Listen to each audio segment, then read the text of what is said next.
Welkom by die Volle Evangelie Kerk in Secunda. Ons bid dat hierdie boodskap u ryklik sal seën. Vir meer inligting, besoek ons webwerf by www.nader.co.za. Geniet hierdie boodskap.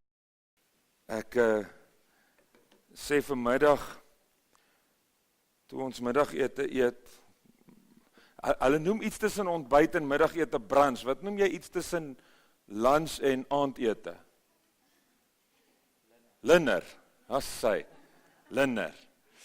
Ja, toe sê ek, party van ons het die Heilige Gees gekry, maar nie noodwendig die talent om te sing nie, so ons doen dit maar net soos ons kan, en dan is daar ander wat alles gekry het, die talent om te sing en die salwing van die Heilige Gees, en ek is baie bly dat ek Jan gevra het om julle saam te bring, om ons vanaand so bietjie te help. Ek wil vir jou sê baie welkom, ek is baie bly jy is hier, en as jy nie gisteraand hier was nie, wil ek jou aanmoedig om op YouTube te gaan kyk in die week wat kom. Gisteraand se onderhoud gaan daar op wees, en dit was vir my 'n seën, en ek wil vir jou sê, terwyl ek gisteraand na die diens met iemand praat, het ek net besef dat God het gewerk, en hy het gedoen wat hy wou. Die lewe is reël, en dinge gebeur wat buite my en jou beheer is, en in die tye waarin ons leef, hoor ons van al hoe meer sulke dinge, wat vandag nog met mense gebeur. Ons hoor dinge soos, vandag kan jy niemand vertrou nie, die lewe is so gejaag, en elkeen moet maar na homself omsien, ons moet onsself beskerm, ons moet net na onsself kyk, en dan hoor ons dinge soos, die lewe is tough, en dan sê mense mos, life is tough, but I am tougher. O nee, dis 'n Toyota advertensie. Life is tough, but I'm tougher. Nou ek wil vir jou sê, ek het agtergekom, het maak nie saak hoe tough ek dink ek is nie. Die lewe het maar sy manier om vir my te wys, ek is nie so tough soos ek gedink het nie. Hierdie konferensie is die plek waar ons fokus op God plaas, sodat ons in die tye van die lewe die realiteit van ons groot God kan raak sien. Ja, die lewe is taaf, dis versekerde realiteit, maar my God is groter as. Groter as die realiteit van die tyeheid van die lewe. Ek lees in my Bybel die verhaal van Ester en Mordegai, en hoe Haman besluit het om vir Mordegai in die moeilikheid te bring, en hoe die koning vir Haman roep en vir Haman sê, wat moet ek met 'n man doen wat ek wil vereer? En Haman dog, hier kom dit nou. En in 'n oomblik se tyd, wys God vir Haman wie's groter as. En hy draai dit teen hom, en nou Haman is toe nou die ou wat die perd lei, waarop sy vyand Mordegai moet sit. Die einde van Haman se verhaal, hang hy aan die galg wat hy vir Mordegai gebou het. Ek wil vir jou sê, in die tye van die lewe, God bly regverdig. Ek dink aan 'n vrou, wat in egbreek betrap is, wat deur die skrifgeleerdes en die fariseërs na Jesus toe gebring is, en in hierdie oomblik, dink ek, was die realiteit van haar omstandighede vir haar verskriklik groot. Want sy het in hierdie oomblik besef, hierdie manne staan gereed om my met klippe te gooi. Hulle is gereed om my te stenig. En in daardie oomblik het die liefde van Christus 'n groter realiteit geword as haar omstandighede. In daardie oomblik het Jesus se barmhartigheid 'n groter realiteit geword as hierdie vrou se skande. Ek het gisteraand vir jou gesê, ek wil jou vanaand herinner weer, en 'n vrou wat vir 12 jaar aan bloedvloeiing ly. En toe sy deur die skare druk, om te sê ek wil net aan die soem van sy kleed raak, het krag van hom af uitgegaan, en die Bybel sê, en met eens het die fontein opgedroog, en sy was van haar kwaal genees. En toe draai Jesus om en hy sê, wie het aan my geraak? En sy kom in vrees en in bewing, val voor hom neer, en hy sê hierdie woorde, hy sê, jou geloof het jou gered. gaan in vrede, jy word van jou kwaal genees. Sy was klaar gesond. Jesus het met haar gepraat oor haar verwerping. Jesus het met haar gepraat oor haar skande, wat as gevolg van haar siekte diep binne in haar hart geberre was. Ek wil jou vanaand uitnooi om jou hart oop te maak, te luister na dit wat die Heilige Gees vir jou wil sê, want God wil diep binne-in vir jou vanaand genesing bring. Dis waarvoor ons God vertrou in hierdie naweek, want ons God is groter as. Nou ja, hier sit 'n ou hier voor, sy naam is Jan, en ek wil vir pastoor Jan Matthijssen, vra om hier by my te kom sit, en kom jy ook gou 'n bietjie hier, maar kom staan nie, jy nie jou skoene uitgetrek. Staan nie by jou pa. Hierdie is ons oudste dogter, en ek het vanmiddag met haar gespot, maar ek en Corinda is eintlik baie liewer vir haar as vir Jan. Hy het dit geweet, dis hoekom hy so reageer. So, ek is bly jy's ook hier, en ek like dit, om jou bietjie te sien. Ja, spesiaal. So, gaan sit nou daar voor jy my laat huil. Dankie Mariska dat jy saamgekom het. Ek het hom genooi omdat ons jou graag wou sien. Ons gaan so 'n bietjie na sy storie ook luister. Dankie dat jy hier is, en dankie dat jy die tyd gemaak het om te ry. Morney, Chantel, dankie dat jy saamgekom het, en saam met ons gesing het, Chantel.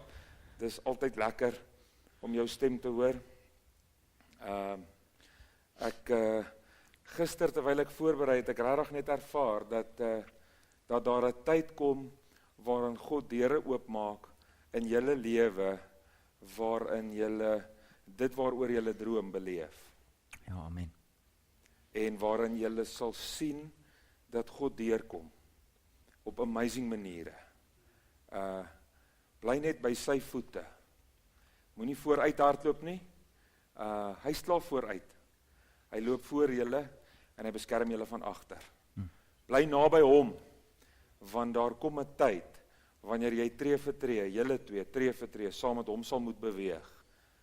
Want een tree buite dit wat hy gee, gaan vir julle in diep water bring. Maar vertrou die Here, want hy gaan julle op 'n pad lei, wat as julle daar die pad gestap het en terugkyk, gaan julle sê, die Here was verseker, elke oomblik by ons. Amen. Amen. Nou ja, kom ons gesels bietjie Kom ons doen met dit. die man. Vertel hulle bietjie van jouself, net nie alles wat ek weet nie. Nie alles, Net dit net. wat jy wil vir hulle vertel.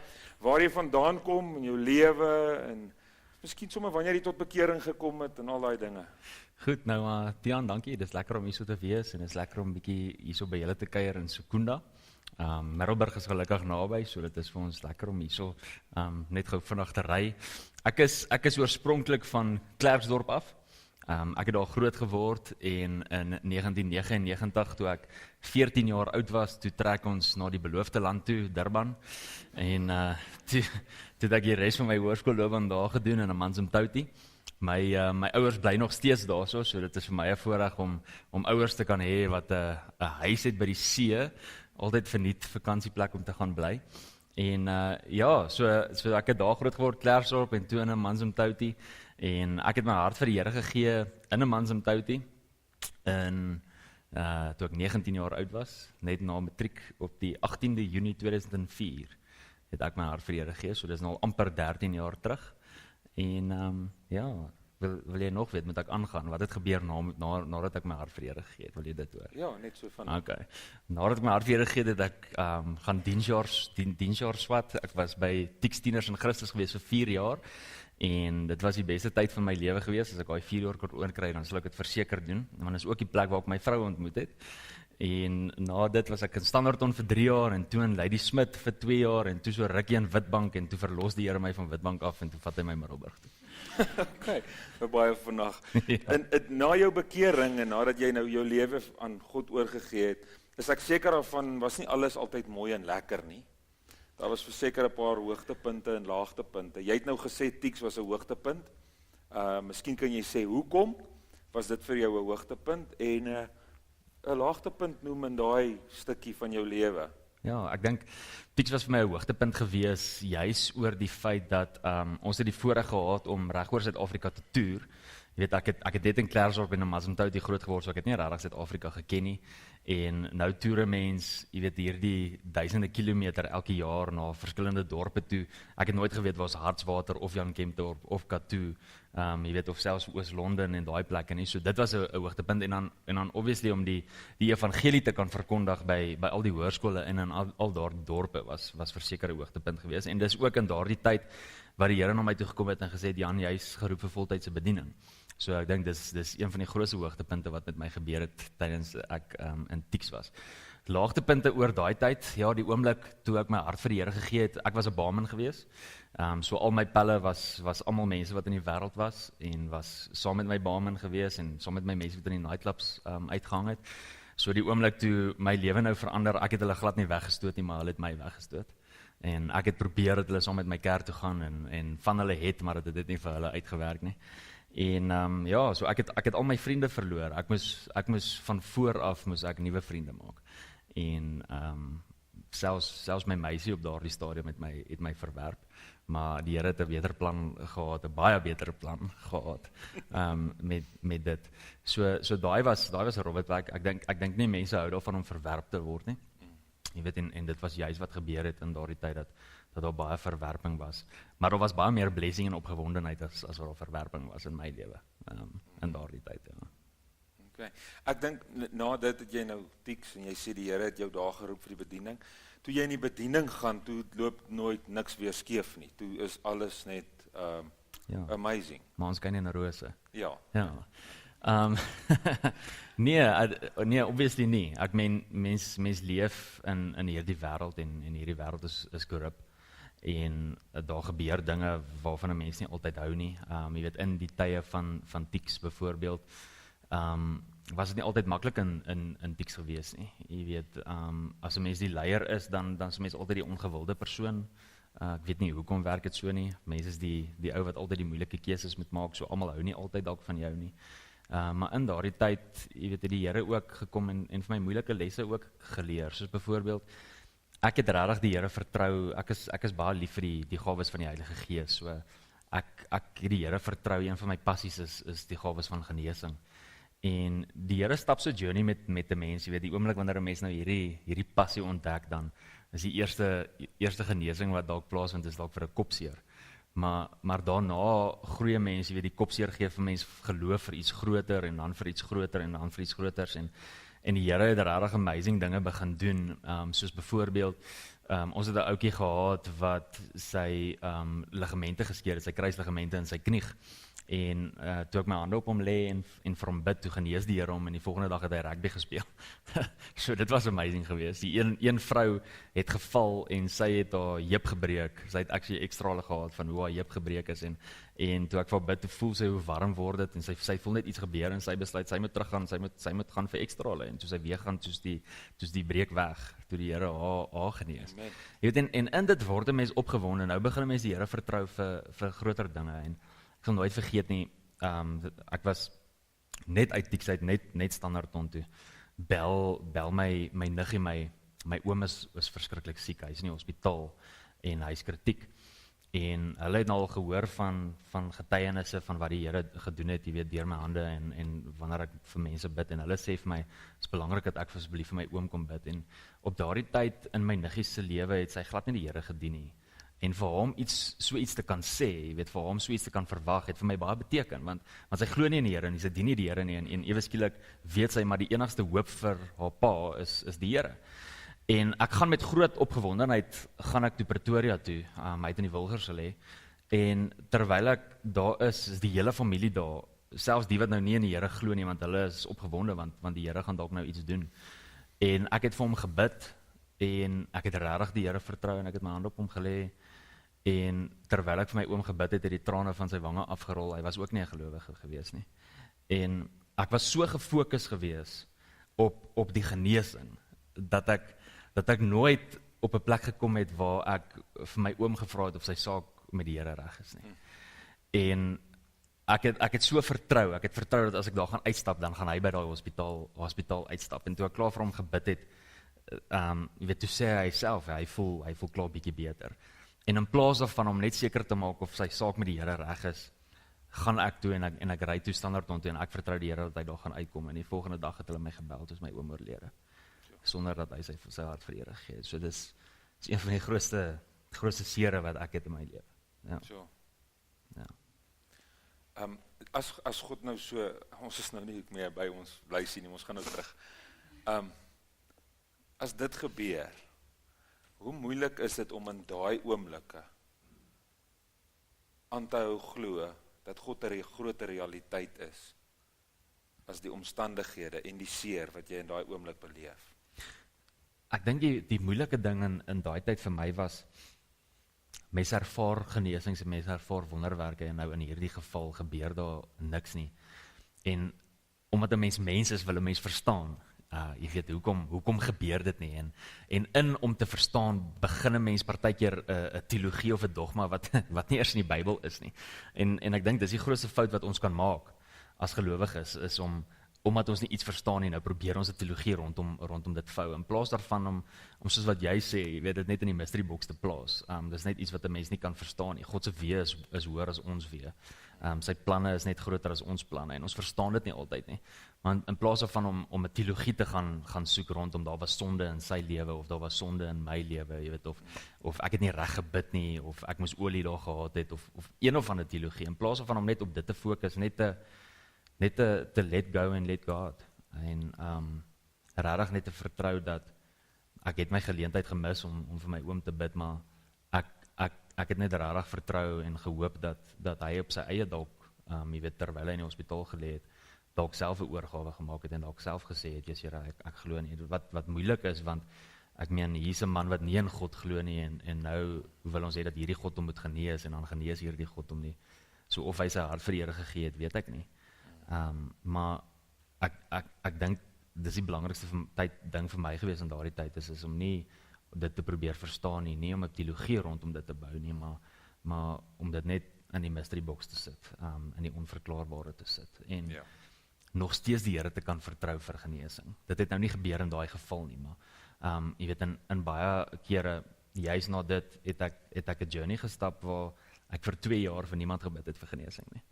Want dit was iets wat, jy weet, ek het net gevoel, die Here doen al hierdie goeders, en dan bid ek vir die een persoon wat dit nodig het vir lewe. Dis die God van lewe. En toe gebeur dit nie. Dink ek net, hoekom moet ek vir iemand bid vir 'n knieg as hy nie iemand wil laat lewe nie? En in daardie tyd het ek vir 2 jaar vir niemand gebid vir genesing nie, en ek moes iets in my eie hart uitsorteer. Jy weet, om regtig te besef, maar jy weet, wie se naam was op die spel daar, en oor wie dit nou vir my gegaan daar, het dit gegaan oor my, of het dit gegaan oor die Here, het dit gegaan oor my plan, of het dit gegaan oor God se plan. En toe ek dit net agterkom, toe moes ek gaan bely het, en net vir hom gesê het, jy weet, ek is jammer, en daarna het ek weer begin, om vir mense te bid vir dit, Ja, ons hoor so maklik in die nuus van slegte dinge wat gebeur met goeie mense, en dan sê ouens, ek het ook nou deel geword van die statistiek in Suid-Afrika, en daar het in 2010, 2011, het daar iets met julle gebeur in Standerton, wat jou dan nou in die manier hoe mense praat julle deelgemaak het van die statistiek. Vertel vir ons daarvan, en die ervaring wat jy in daai negativiteit gehad, in daai negatiewe omstandighede gehad het, en hoe God sy realiteit en sy grootheid nog steeds iewers in dit gevind het. Ok, hierdie kan dalk nou 'n bietjie 'n lang storie wees, want dat baie gebeur in dit, maar in 2011 was ek in Standerton gewees, en ek was nog besig om my laaste vakke te skryf vir my graad in teologie, en dit was 'n Sondag aand gewees, wat was die datum, 28 November, 28 November, Sondag aand, ek het geleer tot omtrent so 11:30, en daar het ek geleer, toe gaan klim ek nou in die bed, toe slaap my vrou al, En seker omtrent so 12:30, so uur na dit, toe blaf die honde verskriklik. Hulle het langs ons bed geslaap. Hulle blaf verskriklik. En toe hulle so verskriklik blaf, toe skrik ek wakker, en toe ek wakker skrik, toe sit ek die lig aan. En toe ek die lig aansit, toe staan daar 'n man langs my bed met my selfoon in sy hand, en hy skrik toe nou so groot omdat ek die lig aansit, dat hy laat val toe die selfoon, en hy hardloop toe nou terug uit ons kamer uit, hardloop hy binne in die kombuis in, seker nou waar hy ingekom het. En met die manlike ego, jy weet, mens sê altyd, wanneer so iets met 'n mens gaan gebeur, dan gaan ek dit en dit en dit doen. Ek sal nie glo nie, ek het 'n golfstok byvoorbeeld gehad binne in my kamer. En ek het altyd gesê, as iemand in my huis gaan breek, dan gaan ek daai golfstok gryp en dan gaan ek daai ou stuk inslaan met 'n golfstok. Maar daai goeters gebeur so vinnig. Die oomblik toe hy weghardloop, vergeet ek heeltemal van 'n golfstok. Ek is agter hom aan en ek skree, en hy kom agter, hoor jy sommer, hy gaan nie uitkom nie, ek gaan hom vang. En in dit draai hy om en hy vang my onverwags. Hy was links gewees en hy steek my met 'n mes. Hy het my met die mes gesteek hierso by my net onder my oog in, hierso aan my regterkant, tot hierso op my wangbeen, en hy het my hele neus oopgesny. My neus het so gehang hierso aan die linkerkant, en toe hy my steek met die mes, toe is ek heeltemal onkant gevang. Weet, want ek het dit nou nie verwag nie, en ek op daardie oomblik sien ek nie die mes in sy hand nie. Ek dog toe by myself, joh, maar hierdie klein ouetjie het my nou hard geslaan, en ek voel, wow, my neus is gebreek, en die bloed loop. En in daai oomblik sien ek die mes in sy hand, en hy kom weer vir my, en hy steek my in my bors. En terwyl hy toe nou weer wegtree, is ons eetkamertafel daar by ons, en ek gryp 'n eetkamerstoel, en ek slaan die mes uit sy hand uit, en ek slaan hom in die gesig met die eetkamerstoel, en hy val toe, en toe hy val, toe is hy op sy maag, en ek spring bo op hom. Toe ek bo op hom gespring het, begin ek hom verwrig, weet, want ek is kwaad vir die ou, hy het my nou net met 'n mes gesteek, en hy is binne in my huis, en ek begin hom verwrig, en ek verwrig hom so hard, dat ek die ligamente in my skouer skeer. En in daardie oomblik, glo ek regtig dat die Here oorgeneem het, want terwyl hy daar lê, en terwyl ek besig is om hom te verwrig, ek hou sy hande vas met my linkerhand agter sy rug, en ek verwrig hom. In daardie oomblik kom ek agter, ek is besig om hierdie man dood te maak. En ek los, want ek skrik, los hom. En hy staan op, en ek staan saam met hom op, en ek vra vir hom, wat maak jy hierso? Hoekom is jy in my huis? Ek sê toe vir hom, ek is 'n pastoor, en kyk nou wat het hy met my gedoen, jy weet, hy het my nou geslap, dat my neus bloei, en in daai oomblik sê hy vir my, nee, hy's honger, dis hoekom hy in die huis is. Ek loop toe nou na die yskas toe, jy weet, en ek maak die yskas oop, want ek wil vir hom iets gee om te eet, want die man is honger. En in daardie tyd, terwyl ek afbuk na die yskas toe, my vrou is in die kamer, en sy loer toe nou na alles van die deur af.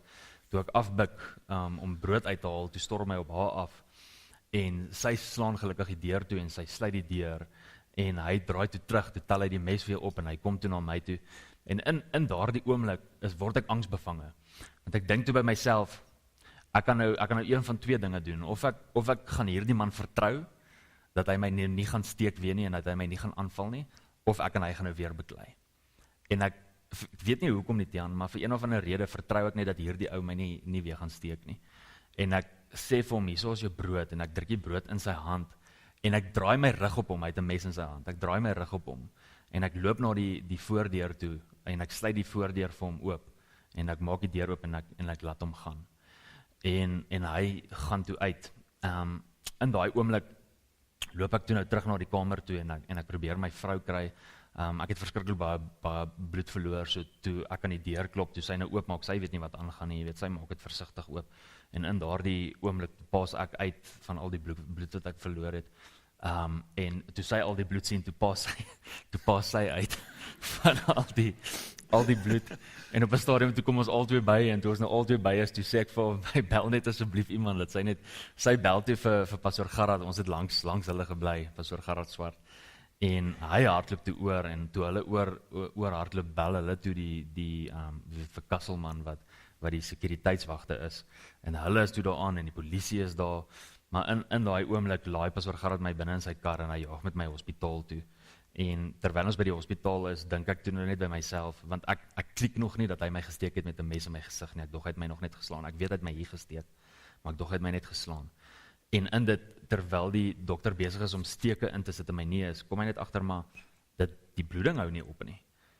En hy sê toe vir Pastor Gerard, die is fout, hulle gaan my moet jaag na Trigard toe. En hulle jaag my toe al die pad van Standerton af, jaag hulle my toe Trigard toe, en toe ek daar kom, en hulle neem ekstrale en doen verder ondersoek, toe kom hulle nou eers agter dat ek is gesteek met die mes, en hoe ver hy in is hierso tot op my wangbeen, en wat die skade is. Om 'n lang storie kort te maak, het ek toe nou 'n dokter gesien, daar so 'n neus, mond en keel spesialis. En hy het toe hy dit klaar gesien het en toetse gedoen het, toe kom hy na ons toe en toe sê hy vir my en my vrou, nou is ek vol pype, en ek kan nie praat nie, en ek lê daar en ek is opgeswel, en ek is nog naar van die bloed wat ek gesluk het, en alles, en ek kan nie gesels nie. Nou sê hy vir my vrou, nou lê ek en luister, nou sê hy vir my vrou, wat is die skade, wat het nou net gebeur, en hy sê vir my vrou, daar's 'n paar goed wat gaan gebeur. Die eerste ding is, hy kan nie waarborg dat ek ooit weer 'n neus gaan hê nie. Hy sê my neus gaan afrot, want al die weefsel is afgesny en al die are is afgesny, en hy weet nie of hy dit kan terugsit nie, so my neus gaan afrot. So sê hy, as my neus nie gaan afrot nie, sal ek nooit weer in my lewe kan ruik nie, want daai sintuie is afgesny. En hy sê toe ook, net na dit sê hy ook, en ek sal nooit weer gevoel in my neus hê nie. En op daardie oomblik lê ek in die hospitaal, en ek is kwaad vir die Here. Want, weet mense is in die bediening, en mens staan voor op die kansel, en mens bid, en mens preek oor God se beskerming, en terwyl ek in die hospitaal lê, vra ek vir die Here die vraag af, maar waar was jou beskerming? Hoekom het jy my nie beskerm nie? Hoekom het hierdie dinge met my gebeur? En om eerlik te wees, het ek nie antwoord gekry daar nie. Jy weet, in daai tyd was net vir my stil. En maar ek sal nooit vergeet nie, ons het die journey gestap, en hulle het baie operasies met my gedoen om weer rekonstruksie te doen, en my neus weer reguit te kry, en al die goede. En seker omtrent so 4 dae na die operasie, 3-4 dae na die operasie, bring hulle een middag vir my kos. En my vrou gooi toe 'n bietjie peper oor die kos, en soos hy die peper oor die kos gooi, toe ruik ek die peper vir die eerste keer, toe ruik ek weer. En ek is so opgewonde dat ek nie eers die kos kan eet nie. Jy weet, want ek kan weer ruik, en die dokter het gesê ek gaan nie kan ruik nie. Maar om 'n lang storie kort te maak, ek het nie my neus verloor nie, dit is my regte neus hierdie. En ek kan ruik, en ek het gevoel in my neus, behalwe hier op die voorpuntjie, het ek nie gevoel nie. Jy weet, maar na dit, moes ons regtig deur 'n journey gaan. Ek het die grootste reis in my lewe nog beklei, na dit. Daar het 'n reis opgestaan in my lewe met die naam van vrees, want ek was bang daarna. Ek kon nie eers in die hospitaal met 'n lig afslaap nie. Ek het in die aande wakker geskrik van nagmerries, my vrou het in die aande wakker geskrik van nagmerries. En vir 2 jaar kon ons in die aande by die huis nie eers met 'n lig afslaap nie, want ons het vrees gehad. En die Here moes 'n hele journey gestap het met ons albei se lewens om hierdie vrees uit ons harte uit te kry. En is baie interessant. Sy moet eintlik op haar eie vertel, want die Here het op verskillende maniere ons vrees kom mee deel. Die Here het op 'n ander manier vir haar vrees kom uitsorteer. In my lewe, die woord van God sê, weet, die volmaakte liefde van God dryf alle vrees uit. In my geval was dit nie so nie. Ek het nie God se liefde ervaar, en toe is daar nie meer vrees nie. Dit was nie hoe dit vir my was nie. En in my lewe was dit die vrees vir God wat die vrees in my lewe uitgedryf het. So, dit was interessant, maar ek het 'n vrees vir hom gehad, want ek het sy glorie en sy almag begin beleef in wie hy is, en ek het hom begin sien vir wie hy is. En selfs in hierdie tyd waar mens baie vrae het, en waar mens in hierdie hospitaal lê, en die journey na dit, in daardie tyd was dit my mees intiemste tyd met die Vader. En vandag het ek nie meer vrees nie. Die Here het vrees kom uitsorteer in my lewe, en die Here het vrees kom uitsorteer in my vrou se lewe ook. Dit beteken nie dat sy kom klop aan die deur, jy weet, en dat hy nou nie sy kop wil uitsteek nie. Dit gebeur verseker. Daar gebeur partykeer goeters dan wil vrees weer opstaan, maar dan moet 'n mens net dadelik onderdruk en net sê, vrees, jy gaan nie weer nie, ek gee nie weer plek in my lewe nie, sodat 'n mens kan vry wees. Ek het nog nooit iets in my lewe ervaar wat my so aan bande gelê het soos vrees nie. Dit het my letterlik, die Engelse mense sê timid, dit het my letterlik timid gemaak. Ek was altyd 'n bold persoon. Ek was altyd nie bang vir enige iets nie. Ek het altyd head-on in 'n ding ingeloop, maar daai vrees het my gebreek. En ek was timid, ek het introvert begin raak. Ek was bang, was stil, ek was teruggetrokke. So dit was 'n interessante journey. Ja. Wat se beginsels sou jy sê was belangrik om toe te pas in hierdie journey, in hierdie reis, terwyl jy met hierdie reus geveg het, van vrees? Wat se Bybelbeginsels moes jy toepas om die realiteit van God in hierdie stryd vir jouself waar te maak? Hy's hier, hy wil my help, ek kan vrykom van hierdie ding. Watter beginsels het jy daar toegepas? Dit was moeilik, want dit het vir my gevoel of my beginsels afgebreek was. Want ek het vertrou en geglo dat die Here my beskerm. Jy weet, en in daardie tyd byvoorbeeld was daar nog steeds tye gewees wat ek God net aanbid het vir wie hy is, want ek het nog altyd die beginsel van dit maak nie saak wat met my gebeur en waar ek is in my lewe nie. Ek sal God altyd aanbid, want aanbidding gaan oor wie hy is en nie oor hoe dit met my gaan nie. So daardie beginsel was nog altyd deel van my lewe, aanbidding, en om eerlik te wees was aanbidding die ding gewees wat my die meeste deurgedraai het ook in dit, om net my oë te kan afval van my omstandighede af, van my probleem af, van dit wat met my gebeur het, en net vir 'n oomblik my oë te plaas op hom, het vrede gebring in my hart, op 'n manier wat 'n mens dit nie kan beskryf nie. Dis amper asof 'n mens net vergeet van waar ek nou is en wat met my gebeur het. En nou is ek op 'n plek waar dit, jy weet, ek is by God se voete. En die oomblik as jy sy almag agterkom, en die oomblik as jy sien hoe groot is hy, kom jy net agter, maar my probleme is so klein. En in dit, hoe meer van hy in my was, hoe kleiner het my probleem geword, hoe kleiner het hierdie situasies begin word. So ek het regtig God vertrou en God gesoek in dit. Een van die skrifversies wat vir my uitgestaan het in daai tyd was die skrifgedeelte in Deuteronomium, ek dink is 1 vers 31, wat sê, in the desert I carried you like a father carries his son. En dit was vir my 'n woestyntydperk. Jy weet, maar in daardie tydperk het God my regtig gedra, soos 'n pa sy seun dra. En in daardie tydperk was daar intimiteit. Jy weet, so daar was 'n beginsel van gebed, daar was 'n beginsel van om tyd te spandeer saam met hom, daar was 'n beginsel van aanbidding. En daai goeters het my regtig deurgedra. En na die tyd om weer te begin vashou aan beloftes, weer te begin vashou aan God se woord, en God se woord te vertrou dat God se woord die verskil te kan maak, was verseker belangrik. Ja.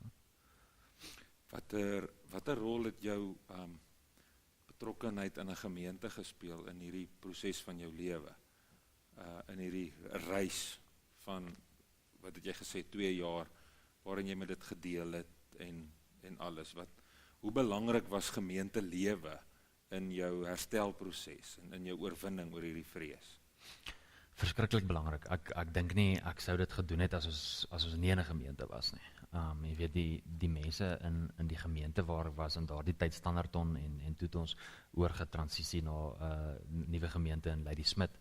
Jy weet, in daardie tyd, net in Standerton, terwyl daai goeters gebeur het, jy weet, nie die geestelikheid van die mense nie, maar die omgee van die mense was vir my wat my gedraai het en wat my vrou gedraai het. Weet, want in die tyd, ek was 'n week in die hospitaal, in daardie tyd het mense ons huis gaan skoonmaak van al die bloed. Die bloed was oral, dit was teen die mure, dit gelyk soos 'n CSI-program.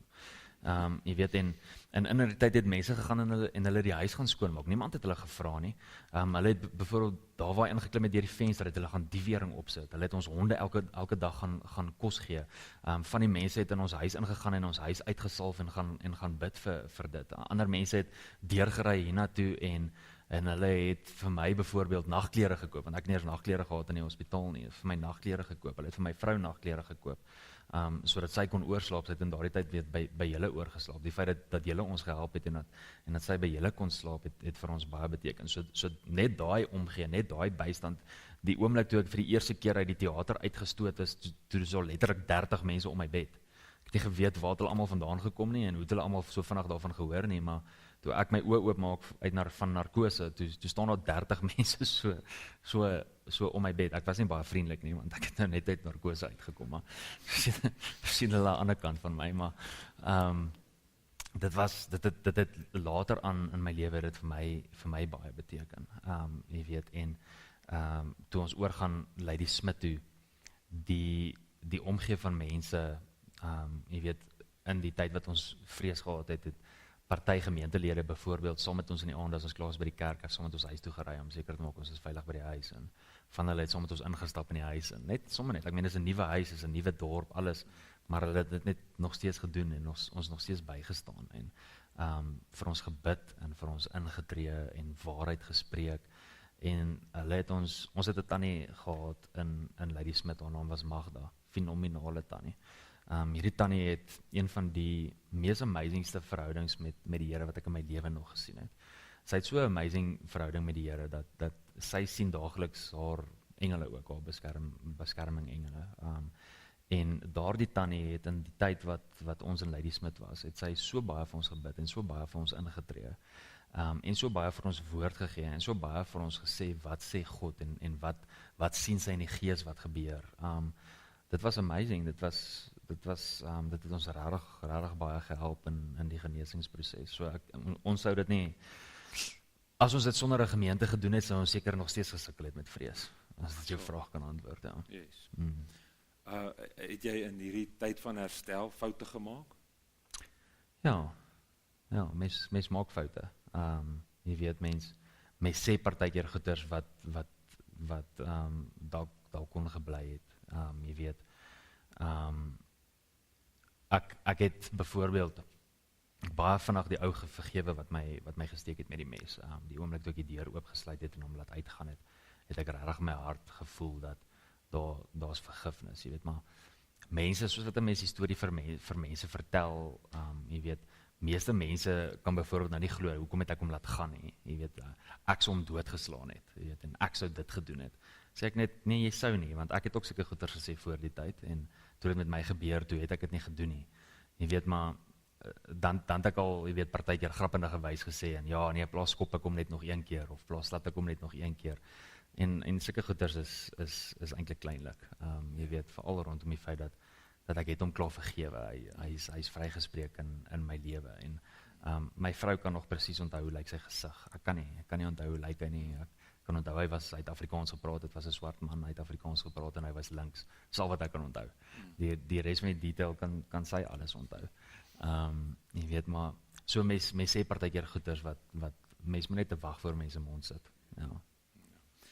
Jy praat nou van mense wat vir jou gevra het, hoekom het jy hom laat gaan, en baie keer beleef 'n mens, wanneer mense by jou kom en met jou praat, dat hulle in clichés praat. Mense sê goed omdat dit goed klink. Hulle sal hoor van jou omstandighede en sê, nee ou broer, glo net, dinge sal beter word. Jy weet, alles sal beter word, en wanneer die lewe 'n man op sy knie dwing, is jy op die beste plek, want dan kan jy voor die hele kniel. Alles mooi goed en alles waar goed, maar nie noodwendig goed wat help, wanneer ek deur 'n taai tyd gaan nie. Partykeer is dit meer, jy het dit gesê, iemand se omgee en iemand se daar wees, wat my deur sulke oomblikke dra, as wat dit die snaakse goed wat mense te sê het, is. Ek sit en dink aan iets wat jy my van vertel het, wat iemand nou die dag vir jou gesê het in die gemeente oor sonde in jou lewe, dink ek, as ek reg onthou, maar ek wil nou nie daar gaan nie. Daar was nie sonde in sy lewe nie. Iemand het net as gevolg van iets wat hulle besig is wat hulle beleef in hulle lewe, het die ou gesê, miskien is dit as gevolg van sonde in jou lewe, pastoor, laat die Here nie jou gebed hoor nie. Kan ek julle net reg help, dit werk nie so nie, hoor. As God nie na mense wat sonde het, sy gebede geluister nie, weet ek en jy almal 'n probleem. Want ons almal 'n baie groot probleem. Wat se raad kan jy vir mense gee, wat deur moeilike omstandighede gaan? En ek weet, in alles wat jy nou gesê het jy baie raad gegee, maar wat se raad sal jy vir iemand hier gee, wat met vrees sukkel, wat sukkel met onvergewingsgesindheid teenoor iemand wat iets aan hulle gedoen het? Wat se raad sal jy gee, en so 'n samevattingkie en 'n klaarmaak, as ek vir jou kan gee om dit dan te doen? Dian, ek dink, jy weet, om met vrees te sit en om met vrees te sukkel is soos ek nou gesê het, is regtig moeilik. Jy weet, en die Here ken elke een van ons individueel, die Here ken ons uniek, en hy hanteer ons ook uniek. Jy weet, so, vanaand is daar's nie vir my 'n wenresep oor dit is hoe jy vrees gaan oorkom nie, want byvoorbeeld, ek het klaar gesê, die Here het anders met my gewerk, en my vrees oorkom as wat hy dit met my vrou gedoen het. Maar wat ek weet, die belangrikste ding is om regtig tyd te spandeer met die Here. In daardie tyd net te kies om, mens kan kwaad raak vir die Here, en mens kan sê, as dit is hoe jy my wil hanteer, dan wil ek jou nie dien nie. Of mens kan sê, die duiwel het nou amper kom steel, en die duiwel wou my nou uitsorteer het, en mens kan besef dat dit die duiwel is wat dit gedoen het, en nie God nie. Jy weet, en in die tyd van herstel is dit belangrik om met die Here tyd te spandeer, en is dit belangrik om by die Here se voete te sit, en by die Here te hoor, wat moet jy doen? Hoe moet jy dit uitsorteer?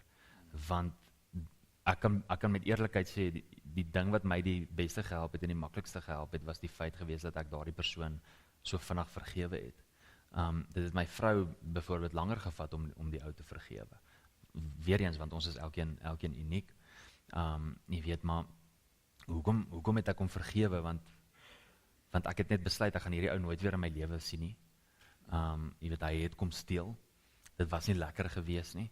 Dit was seer. Maar dit is nou verby, dit het nou gebeur. En ek weet dat die Bybel sê dat net soos wat ek vergewe, gaan hy my vergewe. Dit was die grootste ding. So ek wou nie met onvergewingsgesindheid sit teenoor hierdie ou, en dan later, jy weet, deel die Here dalk nie met my, in 'n plek waar ek dalk nie iemand vergewe het nie. Of hy wil my nie vergewe, of hy wil my vergewe soos wat ek vergewe. Jy weet, so ek wil dit so vinnig as moontlik uitsorteer, want ek wil eendag as ek voor die Here staan wil ek hy moet vir my kan sê, ek vergewe jy vir alles. Jy weet, alles is daarmee heen. So daai is belangrik, die persoonlike journey wat 'n mens moet stap vir dit, en die belangrikheid van om vinnig te vergewe. Iemand het byvoorbeeld gesê, unforgiveness is like drinking poison and wishing someone else will die. Jy weet, en dis presies wat dit doen. As ek vashou aan onvergifnis, dan drink ek 'n gif, maar ek wens die hele tyd iets moet met daai persoon gebeur. En dit doen nie, dit vreet my op. En ek is seker, ek het vir daardie man gebid, en ek is seker die Here het op journey met sy lewe gestap. Jy weet, en ek weet nie of hy al sy hart vir die Here gegee het of waar hy is nie, maar my hart is dat hy gered sal word, sodat ons dalk eendag in die hemel kan ontmoet, jy weet, en daaroor kan lag. Jy weet, maar om te bid en te sê, ek wens daai ou gaan hel toe, mees selfsugtigste ding wat 'n mens kan doen. As 'n mens kyk na wat die Bybel sê, alles gaan gebeur in die hel. Ek gaan dit nie eers vir daai ou nie. Jy weet, en dit was hoekom ek wou vergewe. En dit is so belangrik vir ons om net te kan vashou aan die Here. Om te kan vashou aan dit wat die Here vir ons beplan, aan ons verhouding met die Here. In my tyd was dit was my moeilik om die Here weer te vertrou. Maar ek het hom so begin vertrou. Ek het net besef dat Romeine 8 vers 28 het regtig vir my werklikheid geword. Dat alles werk ten goeie mee vir die wat hom liefhet. Want alles het ten goeie mee gewerk. Dat niks ten slegte meer gewerk nie. Alles het ten goeie mee gewerk in ons verhouding en in daardie verhaal byvoorbeeld. En om net te vertrou dat ek weet, as ek sê God het 'n plan vir my lewe, dan weet ek dat hy beter beplan as wat ek kan beplan. Dat hy beter dinge in stoor het as wat ek in stoor het. En vir my, ek het letterlik gegaan en na die Here toe gegaan en gesê, Here, ek vertrou U met my lewe. En ek weet, dat maak nie saak waardeur ek gaan nie. U sal my altyd die krag en die genade gee om daardeur te kan kom. En U sal my altyd bystaan. U sal my nooit alleen los nie. In daardie tyd was ek nooit alleen nie, hy was baie naby aan my. En die oomblik toe ek dit besef, die oomblik toe ek besef dat in die eerste plek kan niks met my gebeur as God dit nie toelaat nie. Alles wat met my gebeur, moet God toelaat. En as God dit toegelaat het, dan is daar 'n rede daarvoor. Wat die rede is, verstaan ek nie altyd nie, maar my verstane rondom die rede gaan nie maak dat ek hom nie aanbid nie. En dis 'n beginsel wat ek in my lewe toegepas het. So, ek sal God aanbid, maak nie saak wat met my gebeur nie, en ek sal weet dat, maak nie saak wat met my gebeur nie, daar sal altyd iets goeds uit dit uitkom. En ek het net besef, die duiwel probeer steel. Jy weet, die duiwel probeer 'n mens onderkry. En nou gooi hy 'n ding na 'n mens toe. En nou kan daar twee dinge gebeur. As hy hierdie ding na my toe gooi, dan kan daar twee dinge gebeur. Ek kan kies om kwaad te raak vir God, of ek kan kies om kwaad te raak vir hom. En ek kies eerder om kwaad te raak vir die duiwel. Pastor Gerard sê altyd, jy weet, as die duiwel jou herinner aan jou verlede, herinner hom net aan sy toekoms. Dis vir my lekker om hom te kan herinner aan sy toekoms. En dis vir my lekker om vir hom te kan wys dat maak nie saak wat hy na my kant toe gooi nie, omdat God aan my kant is en omdat alles ten goeie meewerk vir die wat hom liefhet, sal dit wat hy na my kant toe gooi gaan 'n blessing word. En die oomblik wanneer dit gebeur, maak hom kwaad, dan wil hy weer ietsie gooi. Jy weet, en hy wil weer ietsie bring. Maar elke keer as hy iets gooi, dan word dit 'n blessing. Maak nie saak wat hy doen nie. As hy wil kom steel, dan verander dit in 'n blessing. As hy wil kom vat, jy weet, as hy wil kom terughou, as hy wil kom wat ook al doen, dan verander dit in 'n blessing. Want alles werk ten goeie mee vir die wat hom liefhet. En dit is die ding wat my die meeste deurdra in my lewe. Is dit lekker? Nee, dit is nie. Dit is nie lekker as daar slegte dinge met 'n mens gebeur nie. Maar al is dit nie lekker nie, moet 'n mens nog steeds die regte keuse maak.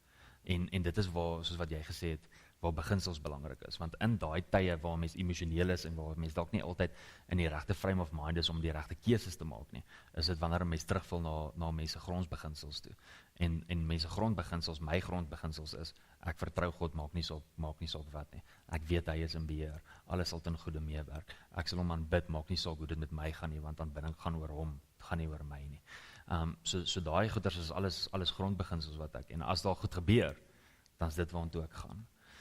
En vanaand sit hier dalk mense wat stikkend is. Vanaand sit hier dalk mense met wie daar dinge gebeur het wat hulle nie verstaan nie.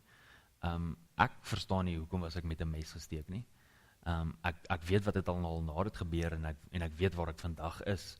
En waar ek vandag is nie waar ek was toe dit met my gebeur het nie. En vandag het ek 'n getuienis en vandag kan ek relate met baie mense wat aangeval word in hulle huise. Ek het nie gedink dit sal ooit met my gebeur nie, jy weet, maar nou het dit met my gebeur. En nou kan ek met mense gesels daaroor en nou kan ek mense help om deur te kom en veral rondom die vrees. Soos byvoorbeeld in ons gemeente is daar menigte mense, ek dink omtrent 10 tot 12 gesinne met wie dit al gebeur het, met wie ek al 'n pad gestap het. So dit help my, jy weet, maar dalk is jy kwaad vir die Here. Dalk verstaan jy nie, dalk het jy vra. Dalk voel jy stikkend, dalk voel jy gebroken. Ek het in daardie tyd gebroken gevoel. Ek het stikkend gevoel. Ek het gevoel God het my nie lief nie. Ek het gevoel God het sy rug op my gedraai. En eers later aan het ek besef, maar hy het nie. En ek wil vanaand vir jou sê, maak nie saak wat met jou gebeur nie, maak nie saak wat se omstandighede jy face nie. God het nie sy rug op jou gedraai nie. Hy het nie sy gesig van jou af weggedraai nie. Hy beloof in sy woord dat hy sal ons nooit begewe en nooit verlaat nie. En in moeilike omstandighede is dit die laaste ding wat ons glo. Maar ek wil jou vanaand kom herinner daaraan. God is met jou. Maak nie saak waardeur jy gaan nie.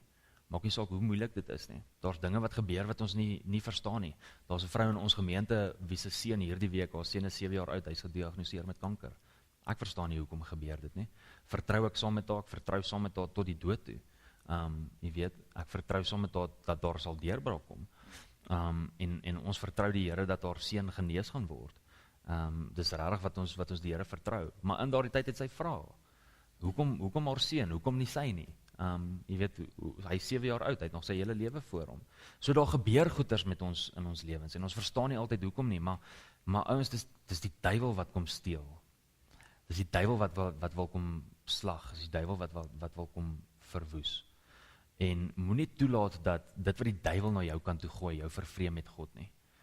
Jou verhouding met God in daardie tyd is die ding wat jou die sterkste kan hou, is die ding waaraan jy sal kan vashou. Ek het altyd gesê, as jy val, dan, as jy trip, dan soek jy iets om aan vas te hou. Is dit nie waar nie, want jy wil nie val nie. Jy steek jou hand uit, dis die eerste ding wat jy doen, want jy soek iets om aan vas te hou. Die oomblik as jy val, die oomblik as jy trip, die oomblik as die duiwel iets voor jou gooi, moet daar iets wees waarin jy kan vashou. Jy moet kan vashou aan God. Jy moet kan vashou aan jou beloftes. Ek hoop julle het beloftes in julle lewens. En ek glo met my hart dat julle het, want God gee beloftes. As ek die woord van God oopmaak, dan is al vir my beloftes. Jy moet kan vashou aan daardie beloftes. Maak nie saak hoe dit met my lyk nie, met my gaan nie. Maak nie saak wat ek sien nie. Hou vas aan beloftes. En jy moet kan kies. Gaan jy kwaad wees vir die duiwel of gaan jy kwaad wees vir God? Het help nie om kwaad te wees vir die Here nie. Het help nie om kwaad te wees vir hom nie. Want jy is sy seun, jy is sy dogter. En dis die ding wat ons dalk eers moet verstaan. Voordat ek en jy in die bediening is, voordat ons pastore is, voordat ek 'n man is vir my vrou, voordat ek enigiets is ek seun van God eerste. En dis die belangrikste ding in my lewe, is die feit dat Christus het gesterf op 'n kruis, sodat ek genoem kan word kind van God. En dit is wat my deurdra. So, kom ons maak ons oë toe. Ek wil graag vir julle bid, en ek wil graag vertrou, as die mense is wat stikkend is, as die mense is wat die Here vertrou, as die mense is wat vra het, kom ons vertrou die Here, dat daar vanaand net dalk 'n antwoord kan kom, dalk net 'n bemoediging kan kom, dalk net weer hoop kan kom, en dat die Here julle net sal versterk.